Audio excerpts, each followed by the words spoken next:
Hello, everybody, and welcome to Empowerful You. Today, I have a very hot topic to talk about, and it's called You Have What You Say. Interesting, isn't it? That you have what you say. That there is so much power in our words. Just the very things that we say are powerful. How powerful is it?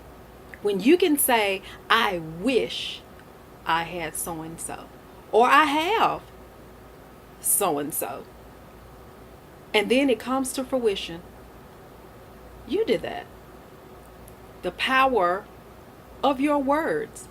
And do you not know that your thoughts, your very thought is just as powerful as what you say? You know, even the scripture talks about that, about our our thoughts being just as powerful as our words. That God will do exceeding and above anything that we can ask or think. So just imagine if all of us would use our power to enhance ourselves and our lives. Just imagine what that would be like. I mean, imagine just saying that um, maybe you need a new car. And you say, I want a car. Guess what you're going to get? A car. We're not saying whether the car runs or not, whether it's even a good car, even a car you like. Okay? May have no tires, no engine. Runs bad, smokes every time you drive, and it embarrasses you. But you asked for what? A car. That you did. You asked for a car. And that's what you got. Just imagine saying, I want a man or a woman. Do you? Oh, yeah, the universe is going to respond. I want a man. Yep. The universe is going to respond. And it's going to send you a man. Not the man. My man, husband material. Just a man.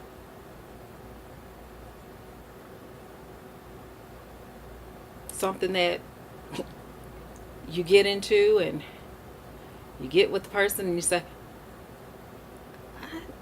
I didn't ask for this. Yes, you did. You said I wanted a man, and there it is. Boom, man. Got it. Oh, men, y'all, I'm not going to skip across y'all either. Now, y'all not going to get off scot-free either. I want a woman. Really? And that's what the universe is going to send you. A woman. Can't cook, can't clean, ain't clean, talk to you like a dog.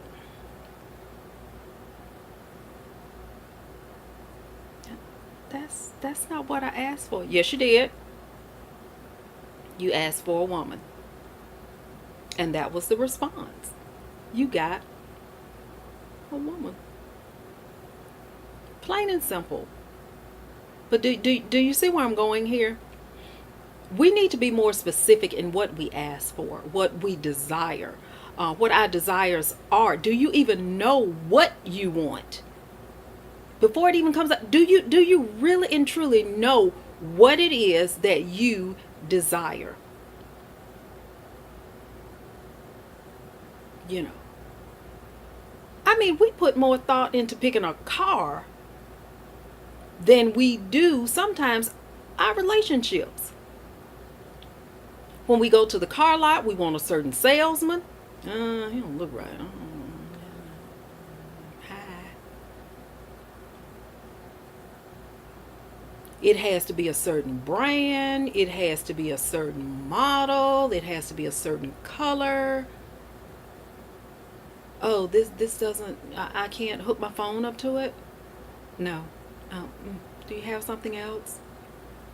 Do you have it in red? No, this is the only one we have like this. Oh, well, So are you going to get what you want, or are you just going to settle for what they have? Most of the time, if I'm paying my money, I'm not going to settle for what you have. I know what I want. I know what I have my mind set on, and that's what I came to get. And if you do not have it, then I'm going to leave. You have what you say. We need to be very, very, very specific in what we say. Can you imagine just saying one day, or in anger, drop dead? And can you imagine what would happen if it came back to you that that person died? Do you know what our words have the most? They have the most power when we're angry and hurt. Ah, anger and hurt are two of the most powerful emotions on earth. And this is when we really, really, really mean what we say.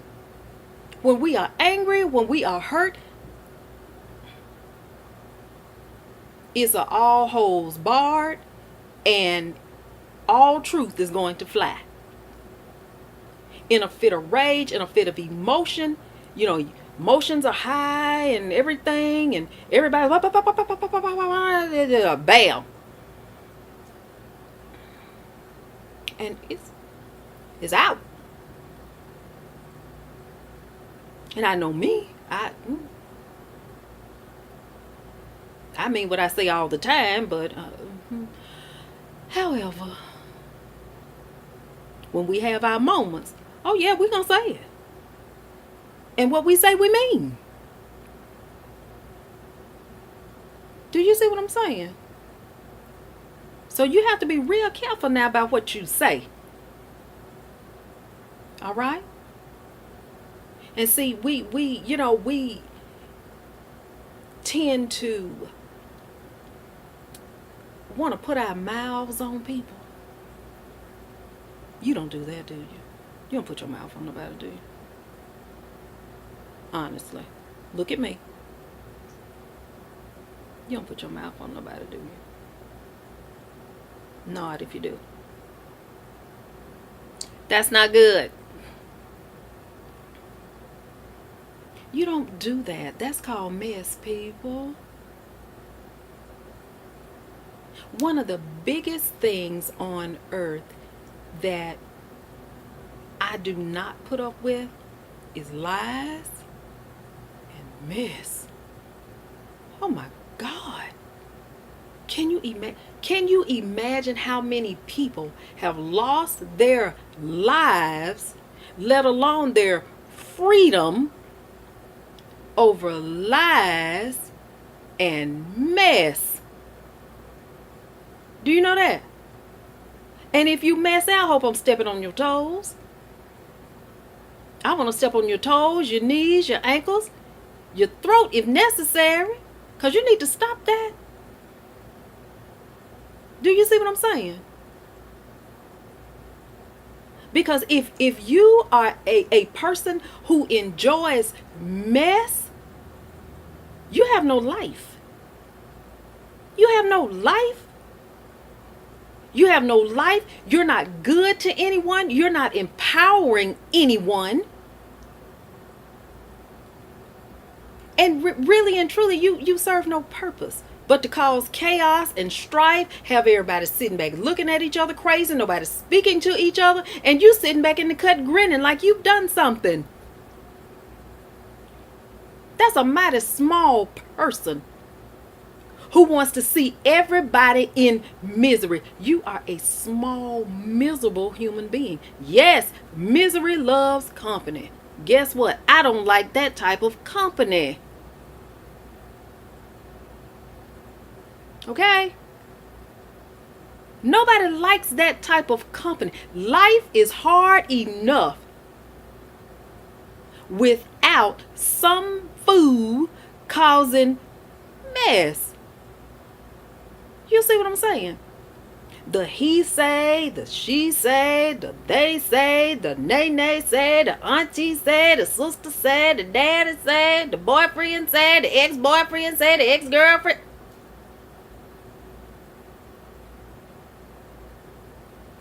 When all them says get together, what you gonna have? A mess. Huh?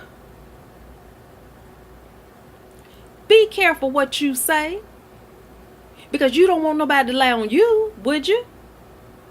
Is that pleasant? To be lied on? Is that pleasant? You like that?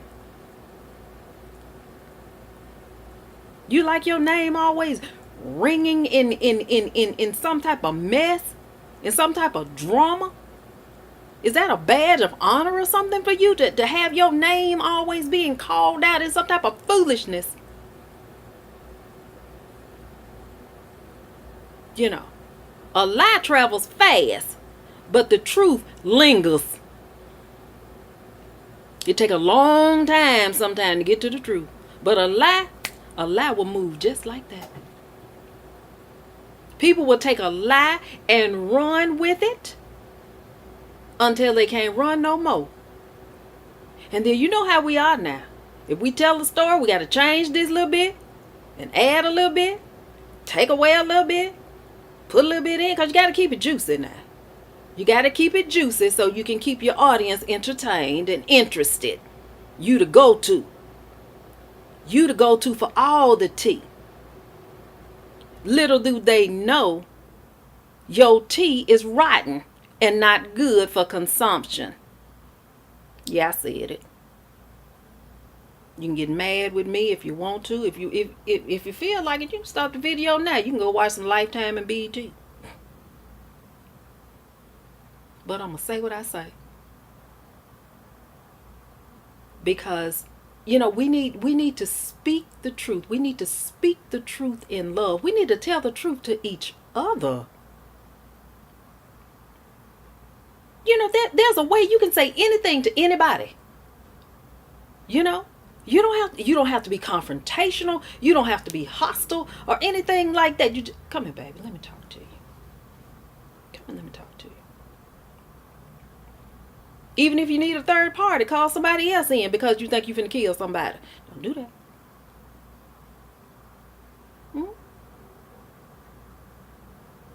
But do you see what I'm saying? Communication is key. Communication is everything. Because when something is miscommunicated, fabricated, people get hurt by that. And sometimes when we say things out of our mouths, out of emotion, out of anger, out of hurt, you can't pull that stuff back. You know that? Those words, you can't pull those words back. Do you see what I'm saying? You can't pull that back. That's been said. It is in the air. That person has heard it. It has sunk in. And now that thing is indelibly written on their heart and on their spirit. They can forgive you, of course. They can forgive you. You can mend fences and different things like that. But however, your friendship will really and truly never be the same. Okay? You must watch your words. Why? Because our thoughts become our words. And our words become our actions.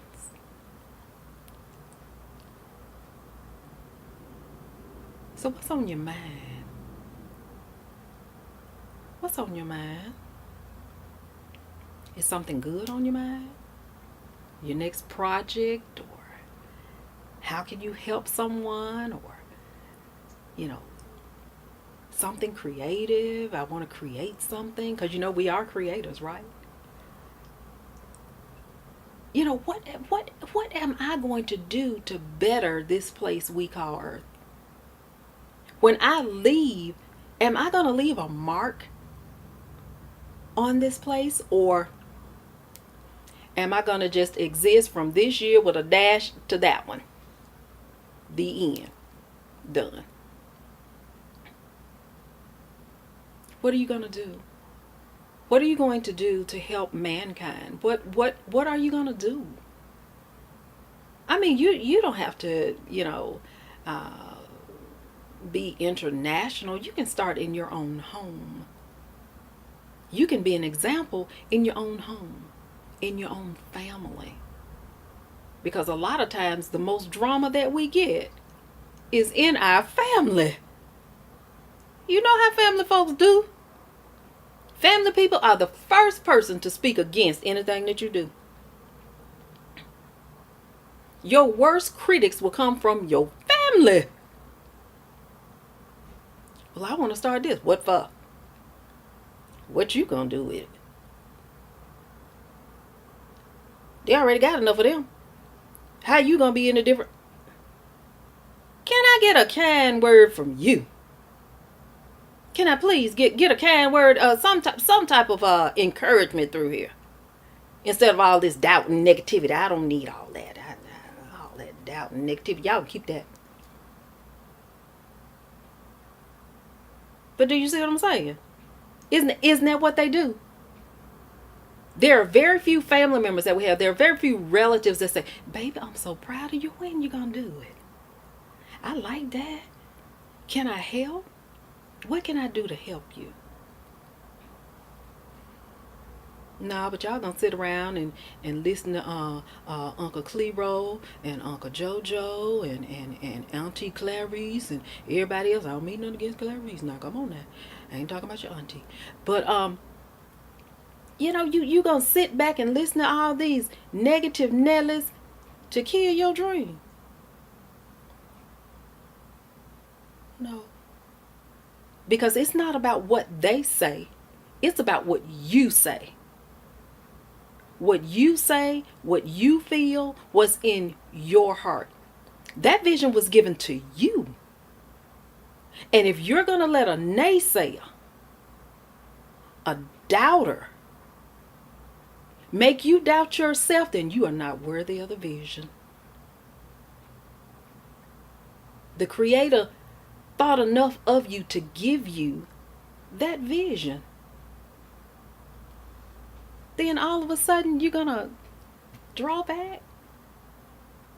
Why? We have to learn to press against the press. Sometimes we have to just press against the press. Sure, opposition is going to come. We're going to fight against opposition, but it's all a matter of, sometimes we have to be the little engine that could. I think I can, I think I can, I think I can, I think I can. Sometimes we have to encourage ourselves, because sometimes we're not going to get it from outside. You know that?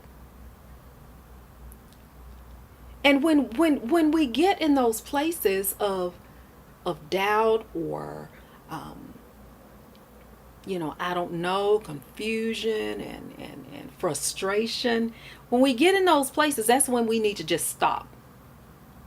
Just stop. Take a breath. Sometimes we have to even put that thing aside. Just sit it aside and come back to it afresh. And you never realize how much it is to just Put a project to the side, take a breath, just leave it, and come back again with a fresh perspective, with a fresh set of eyes, they say, with fresh ideas about how you want to actually accomplish what you're trying to accomplish. And guess what? Then you may be ready to move forward. Maybe that season that you have was just to initiate, to test you to see, are you actually serious about this thing, and are you going to move on it? And that was all that was necessary. Are you going to move on this thing? How bad do you want it? Because if you want it bad enough, you will move on it. So here it is that, okay, now I've done the initiation, I've started. Okay, now take a break, sit back, rest, calm yourself, have a Pepsi, some tea, kick back, listen to some nice music, meditate. And this may take a day, this may take a week, it may even take a year. But when it is your season to do it, it will be a success. However, we have to not listen to all the chatter. You can't listen to the chatter. Because if you start listening to the chatter, that's the way you're going to start leaning and leaning and leaning. Sit up. Shut that out. What do they know? Not their money. Not their time. But however, when you make it. When you make it. Oh, I knew all along. Oh, I knew all the, I'm their auntie. I'm Auntie Cleo. Oh, I'm Uncle Leotis. How y'all doing? Now, wasn't you the one just saying I couldn't do it? Wasn't that you? What? Wasn't it? Didn't we just have this conversation about? So I'm just telling you guys, when your time comes and your words now, your thought and your words now have become action and deed, look for it. Look for it. All of those people that told you that you could not, all of those people who said you could not, did not, won't, never, no more. They told everybody else what you was doing, and everybody sitting back snickering and grinning and laughing behind your back. They just a fool. They ain't gonna do nothing. Good, just let them go. They just gonna do nothing. They ain't gonna do nothing for real. We ain't got nothing to worry about. They ain't gonna do nothing.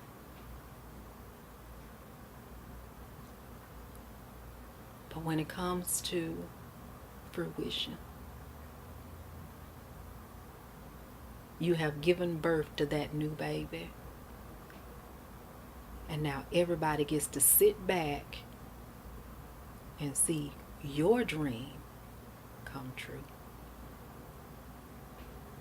You have what you say. When are you going to start realizing that you have what you say?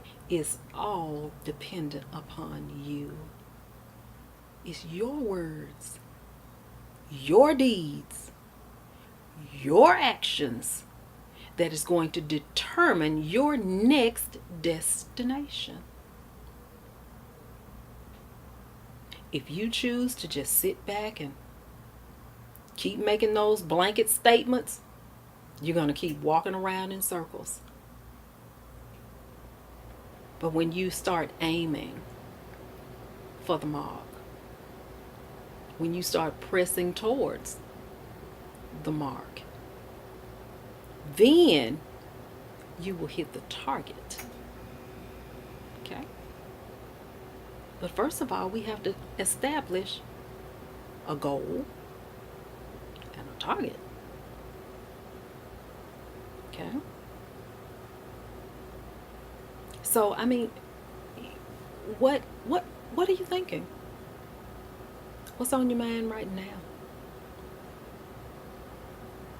Are you planning a move? Are you planning a career change? Or, I mean, some of us even have a hard time picking out, you know, where we want to eat. Yeah, me. What we want to eat. So just imagine what it's like to make bigger decisions. You know, we have to formulate some type of game plan that we're going to go by. You know, uh, Habakkuk 2:2 says to write the vision and to make it plain so that those who read it will run with it. Can you imagine that? You write down your vision and make it plain. Just write it down. Simply make it plain to yourself. This is what I want to do. This is what I'm going to do. This is my plan of action for my vision. I think we going somewhere now, y'all. We've got a thought. We've spoken it out of our mouths. We are speaking those things that are not as though they were. So now we're putting a little bit of faith behind what we've said. And now we're giving it life. We're giving that vision life now because it has now come from thought to word to deed.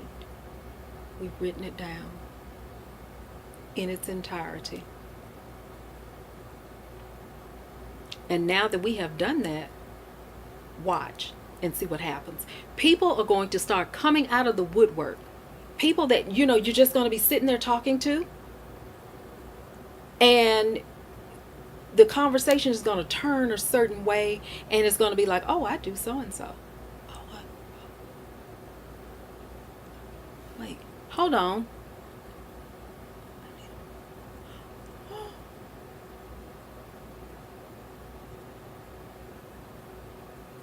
One of these and this. Do you see what I'm saying?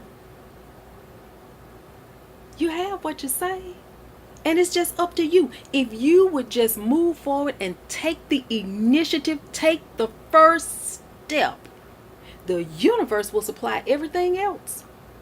Everything else will just come. You'll be surprised. People will come to you with all different types of talents that you will need, experience that you will need, even money that you will need to make your vision come true. But you first have to take the first step. You have to do your due diligence to your own vision.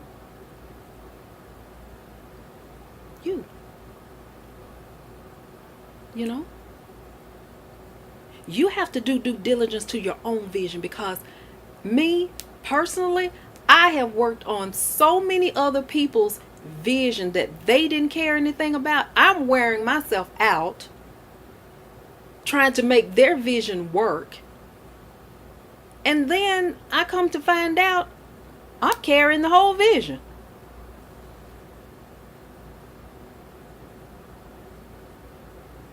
Yeah, some of you have been there and done that. You have carried somebody else's vision and neglected your own. But don't feel bad. All the experiences that you went through with trying to help somebody else's vision, you stored that for your own. So everything that you have done to try to help someone else, do it for yourself now. Do it for yourself now. All these talents and different experiences and skills that you have learned, put those things forth for yourself now.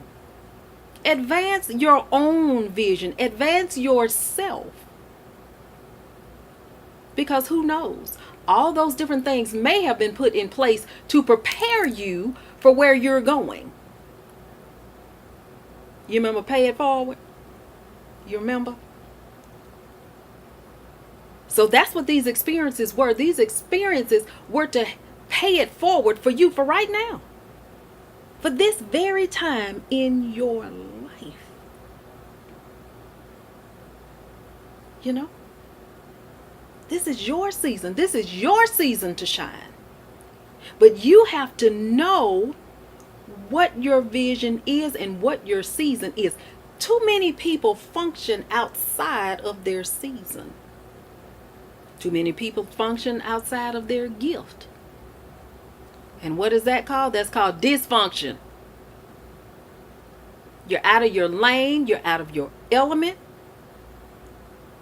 And most people that do that, either they desire to do a certain thing and they're not gifted in that, or they desire to do it because of the publicity, because of, people are going to, to you, gravitate to you, and the attention, and, all that other type of stuff like that. But however, if that's not you, that's not you.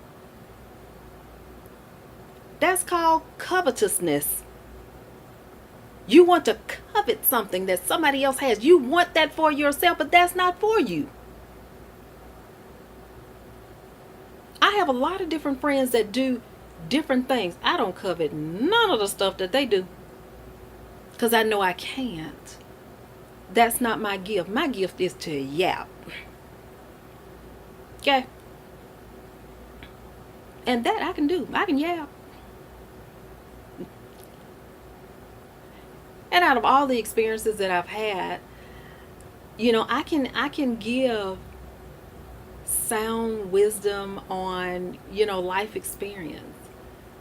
If I had to get a degree in life experience, I could have a PhD. Many of us would. Maybe 2 or 3. Because we've been through some stuff, y'all. We have been through some stuff, and we have survived. We have endured for such a time as this. If you have survived, you have endured through all of that hurt, all of that pain, all of that disappointment, this is your season to shine. This is your season. This is your time to shine right now. You've made everybody else look good. You've done everybody else's due diligence. Now it's time to do that very thing for yourself. You're able. You're capable, and you're more than qualified because you know yourself. Now take that gift that has been given to you and use it. All you need to do is speak it out of your mouth. I need this. I need a studio. I need a building. I need funding. I need help. And you would be absolutely surprised as to what may happen. And the next thing you know, you're on your way to making your vision possible. And even if you don't say, I need, it's in here. It's like, oh my God, I need this so bad. There have been days when I was at work and said, oh, I'm so hungry today, I ain't got no money. Let somebody buy me lunch today, please. I got lunch that day. Do you see how that is? Do you see how easy that was? And the universe responded. It responded immediately. Yes, I had lunch that day. Don't let your pride supersede you. Don't let your pride get in your way now, y'all. No man is an island. Remember that. We've talked about this. No man is an island and no man walks alone. Okay? Somewhere along the line, you're going to need somebody. Somebody's going to need you. If you've been given a gift, don't hoard that gift to yourself. That gift is for you to share. You see what I'm saying? That gift is for you to share. You know, if you have a gift of speaking, if you have a gift of cooking, if you have a gift of hospitality, of just being a friend, just having a friendly word, use the gift. Use it. We are helpers to one another. We got to help each other.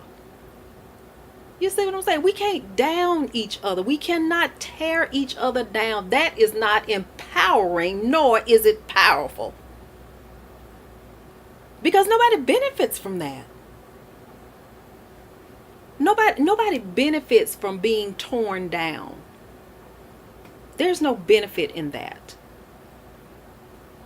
You know, while somebody's trying to tear somebody down, you need to be trying to build them up. To build them up, to lift them up. You know, don't step on a person when they're down. Don't do that, folks. That is so cruel. We need to learn to treat each other better. We really and truly need to treat folks like we want to be treated. Okay? Now, if you want somebody to talk to you ugly, talk to them ugly. Come here, I need to talk to you. What you gonna do? That's the first thing you're gonna get. What you gonna do? Don't get no attitude with me. Well, you got an attitude with me first. So what you want? Do you see how that went? That's a lot of unnecessary drama unnecessarily. Yeah, I said it. Unnecessary drama unnecessarily. Because it could have been handled a whole nother way. You have what you say. Do you see what I'm saying? It's just like a child. Think about this. All of us who have children, you want the best for your children, don't you? So imagine your child and you're telling them every day, you ain't gonna be nothing, you just like your daddy. You ain't gonna be nothing, you just like your mama. You ain't nothing. You ain't nobody. You're dumb, stupid. And imagine a child hearing that over and over and over and over and over again. Sooner or later it's gonna stick. And that's what that child is going to believe, and it's going to take a hell of a something to break that off of them, because they're going to be in a place of low self-esteem, low self-worth, and they're going to become victim and or prey to any other food that's out there. You know, my mom was mentally and verbally cruel. She wasn't physically cruel. But when somebody tries to play with your mind, that is something serious. My mom used to tell me all the time I was a straight A student. I didn't bother anybody. I was a good kid. And my mom used to tell me all the time that I was dumb. Straight A student, but I'm dumb. I was ugly. That no one will ever love you. When I leave, no one's going to take care of you. You know, if I ever died, or you know, no one's going to be there for you. You're nobody. Now imagine how devastating that is to hear that on a constant basis. You come home, you're all proud and everything. Ooh, I got all A's. Oh my God.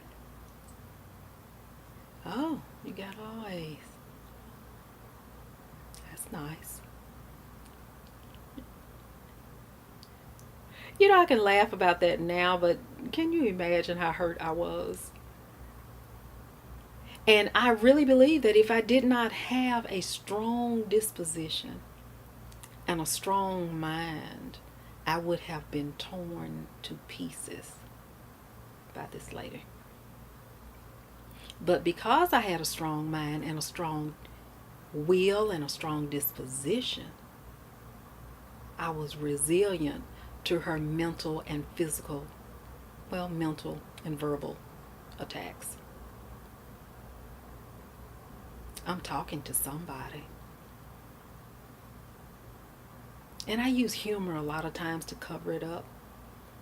You know, um, in my lifetime, I have had so many people to verbally attack me.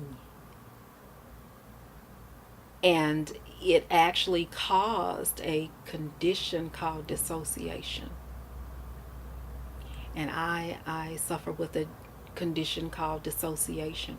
Dissociation comes about when you basically, they call it traumatic, like PTSD. However, PTSD can happen over time. And when you go through thing after thing after thing after thing after thing, somewhere along the line, you're going to get crushed under the weight. And I remember the very day that it happened, that I broke under the weight. And somebody said something to me, it hurt my feelings. And I only had like this much left. See that right there? I only had like that much left. And I saw it when it just drew up. And it was like from that moment forward, it was almost like I had a stroke in my spirit. My spirit was so broken and so hurt. I didn't know what to do, how to act. My sense of humor did not leave me. I knew when something was funny, but I didn't feel it. I know when I'm angry, but I don't feel the anger. Dissociation comes about as almost like a defense mechanism. That's when your body and your mind and everything about you says, that's enough. Can't take no more in. We're done. I'm going to put this shield up and everything needs to stay out. Yeah. That's what happens when you go from thing to thing to thing to thing to thing. By people saying and doing things, you know. Yes, we have what we say, but also too, sometimes we have what other people say. You know? Somebody speaks something on you and it comes true. We have what they say. Ain't that something? And it's so sad that, you know, people want to see you in that much misery instead of seeing you happy. You know, about 2 years ago, I got sick at work, and had to be rushed to the hospital, had emergency surgery. Doctor told me I had ovarian cancer, stage 1. She suggested chemo, but I told her no. She says, oh, well, we'll just watch it because it's stage 1. We'll just watch it. We don't know, exactly what's going to go on. So we'll just, you know, do some tests every now and then, and we'll just pay attention to what's going on. I was in intensive care for like 3 days and then, sent to a regular room. And one of my best friends that I've had all my life wanted to come visit me, and his wife would not let him because she was jealous of our relationship. We were just like family. His sister and I, we've been best friends since we were like 4. Our parents taught school together. Um, and I mean, these people are like family to me. And because his wife was insecure about our friendship and about our relationship, thinking that I wanted him, ooh, that's almost like incest.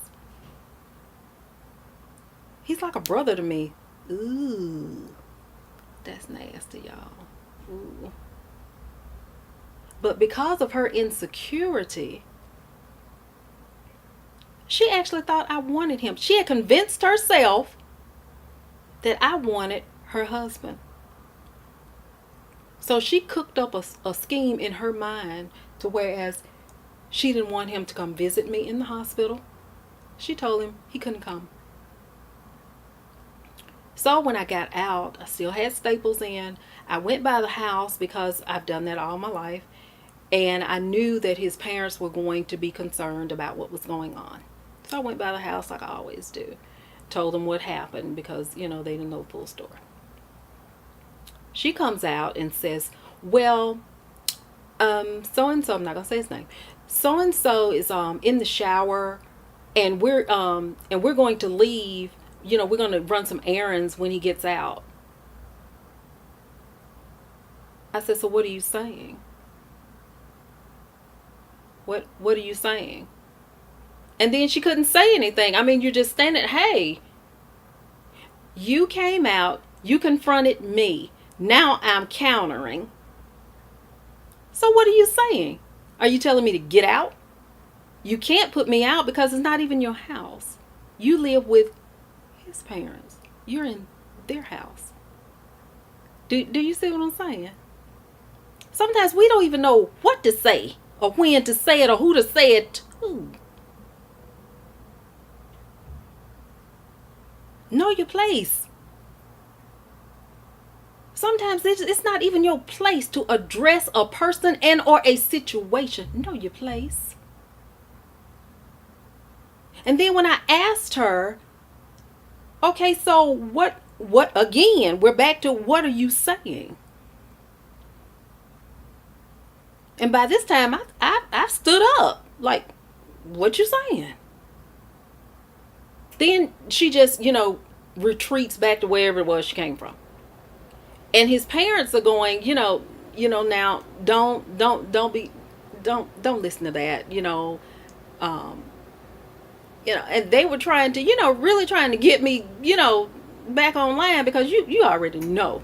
Everybody that knows me know that I was supposed to get behind her and tore their house up. But we thank God for maturity and age.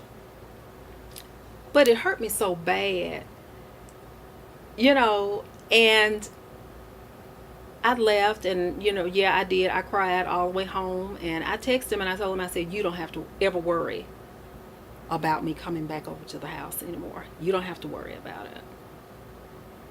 Because if she's that uncomfortable, sensitive, and or whatever about me, of all people, me, I'm not going to do it.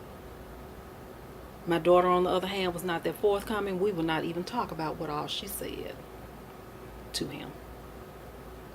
And because of this lady, she broke our relationship up. We do not speak to this day. I miss my friend.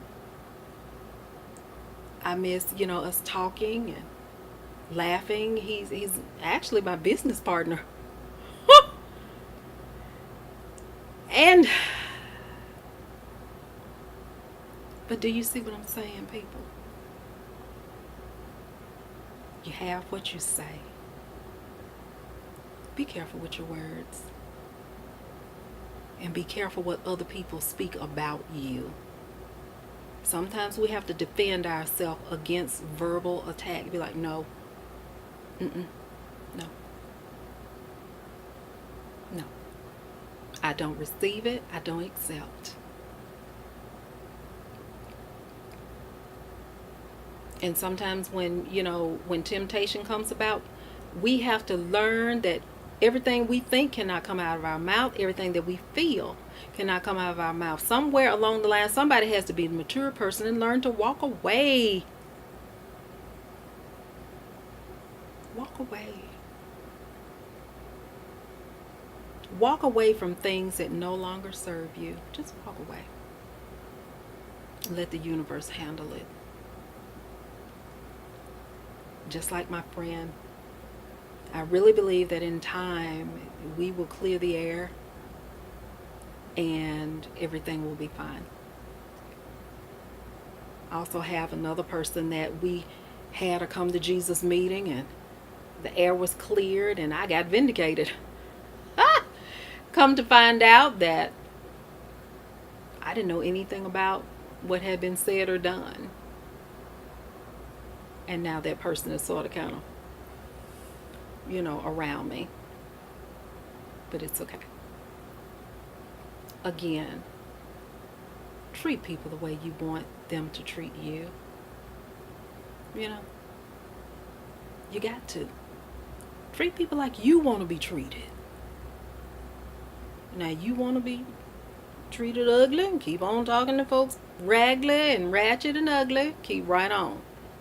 But don't expect somebody to talk to you nice and you talking to them ugly now. Come on now, let's be realistic about this thing. You can attract more bees with honey than vinegar. Come on now. Now, if you want to be vinegar, remain vinegar. I'd rather be honey sweet and attract goodness, kindness. I want to attract the good things in life. The bad things will come, but I'd rather attract the good things. Don't forget to love yourself. Speak good words about yourself and over yourself. Do good, and good shall follow. Thanks again. See you next time.